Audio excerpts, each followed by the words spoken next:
You're planning a vacation to Walt Disney World. You check out the reservations website, but the only hotel available in your budget is one that most people say is bad. Are the complaints from other guests just one-off opinions or vacation-ruining deal breakers for you and your family?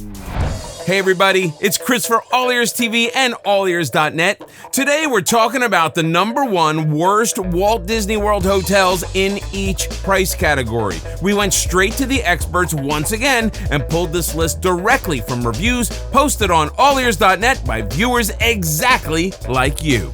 The #1 worst value resort with a rating of 6.98, AllStar Sports. Opened April 4th, 1994, this was the first ever value hotel opened on property, having been one of the first 3 all-star resorts to open at Walt Disney World. It's located on the southern portion of Disney property in what's now known as the Animal Kingdom Resort area. It's over there sort of in like the armpit of Animal Kingdom and Blizzard Beach.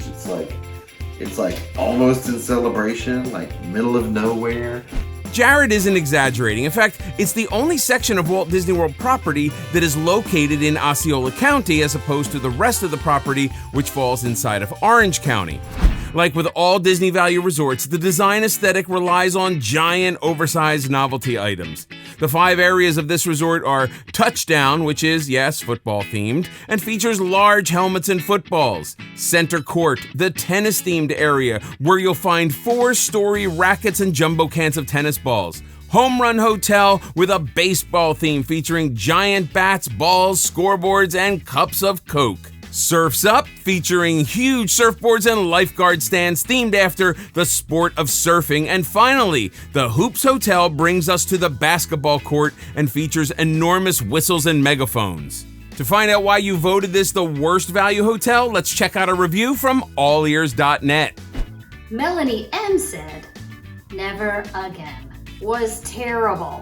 Loud, kids all over with no supervision since it accommodates sports teams." I have a friend who stayed at the AllStar Sports Resort who had he and his high school banned because they were being too loud there.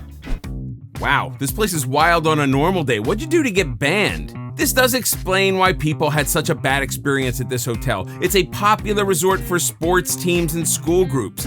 I'm surprised that AllStar Sports is on the worst list. I know it's not as well themed as the other ones or as fancy, but you really can't beat staying on property for those prices. The price is definitely right, even if you're on a tight budget, even in the value resort category. So should you and your family choose to stay at this hotel or avoid it at all costs? Depending on when you travel, this resort could be regular Disney resort loud, or you might wake up to cheer teams practicing for the big competition. Granted, if you want a quieter vacation, this may not be the place. And for some of us, it actually doesn't sound that bad. In fact, it could sound like a really good time for you and your family, in which case you're in luck because you'll definitely get some of the best deals on property at this hotel. In fact, an anonymous review said the food court is really cool and the options to eat are nice. The rooms aren't amazing compared to other resorts, but it's good for the price, and if you don't spend much time in your room, it doesn't really matter. We understand the complaints that we've seen in the reviews, but we cannot lie. The AllEars crew has had some great times at this resort, and the rooms are up for full refurb. But we want to hear from you. Weigh in down in the comments and on AllEars.net. Let us know where this lands on your list. The pros: inexpensive, fun for sports lovers, great for teams and school groups. Cons: loud, boring if you don't like sports. Rooms are dated, but due for refurb. The #1 worst moderate resort with a rating of 7.34, Caribbean Beach. Opened on October 1st, 1988, this moderate resort is located in the Epcot Resort area of Walt Disney World and is designed in a Caribbean theme with a pastel color palette. And some rooms feature a pirate theme with ship beds. Guests stay in one of the buildings that encircle Barefoot Bay, a 45-acre lake. Buildings are grouped into one of 5 villages, each named after an island in the Caribbean: Martinique, Barbados, Jamaica, Aruba, and Trinidad. Those are islands that dreams are made of, so let's find out why you chose this as the #1 worst moderate resort. A reviewer named Chrissy said, This resort was a major disappointment for my husband and I. We stayed in the Aruba section, which was an okay walk from the Skyliner, but the room was awful. It resembled a Motel 6. The furniture was dated and scratched up. The shower didn't have any hot water at all, and the shampoo pump was broken. The bathrooms are beyond tiny. This is the worst resort on property.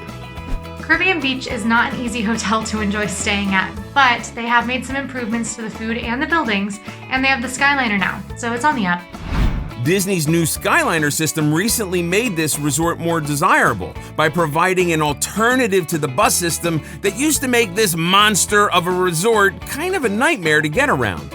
Oh, and the one plus of staying in the Aruba section now, you're within walking distance to Disney's Riviera resort, which gives you access to many more dining options. I think the biggest issue with Disney's Caribbean Beach Resort is that it's huge. Like, it's a massive resort, so depending on where you stay, you could be really far away from key features. Like, the Skyliner station is really far away from where the main dining and recreation area is, so one way or another, you're probably gonna have to go on a decent hike at least once. An anonymous reviewer said, I stayed at this resort recently after the parks opened and it was less than great. It was busy, so busy we had to wait an hour for the bus and 45 minutes for the Skyliner. But is this a place you should consider staying with your family? Well, they do have those pirate-themed rooms and we love immersive theming in a hotel room. An anonymous AllEars reviewer said, we were in a pirate-themed room in Trinidad and enjoyed it. The resort is obviously dated, but they have done a pretty good job adding touches to keep it updated. And that was a running theme in a lot of your reviews. The place is dated, the bathrooms are tiny, and a lot of you complained that there was no hot water. Honestly, I think that Disney's Caribbean Beach Resort kind of gets a bad rap. I think it's actually improved dramatically since the Skyliner was added, because now it has one of the best modes of transportation in all of Disney World. It can easily get you to Hollywood Studios and Epcot, and it's also the hub. We get it if it hurts to hear this. We also love this classic Walt Disney World hotel. We've been staying here since the 80s. We also can't blame you for feeling like it's out of date and overwhelmingly large. Either way, we need your opinion to help other guests decide if this hotel is for them. Is it truly the worst that there is? Weigh in. Not now, wait till the video's over, but weigh in over at AllEars.net and in the comments below. Pros: you can sleep in a pirate ship. Easy access to the Skyliner. Moderately priced. Cons: dated rooms.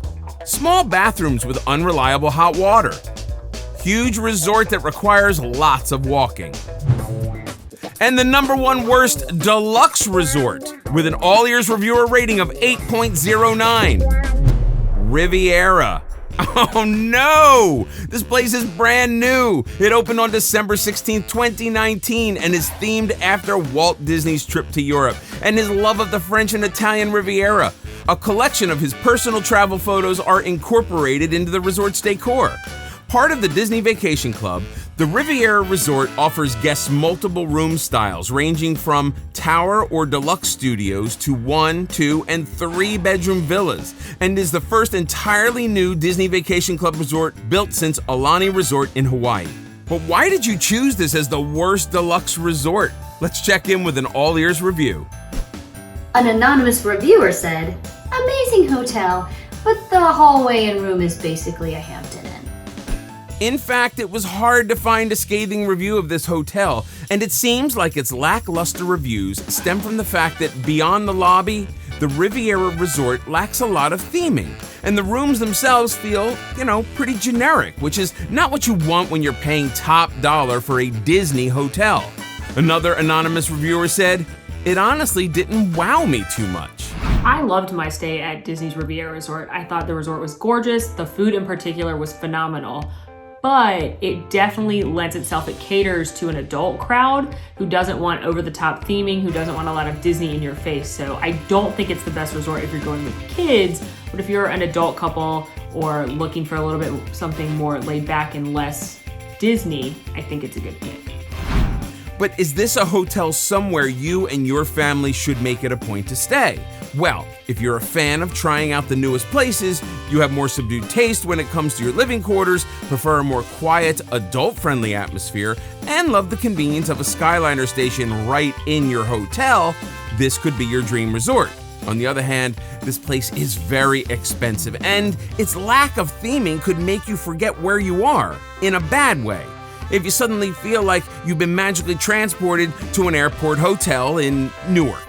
I loved being on the Skyliner, but it's very expensive considering you aren't able to walk to any of the parks from there.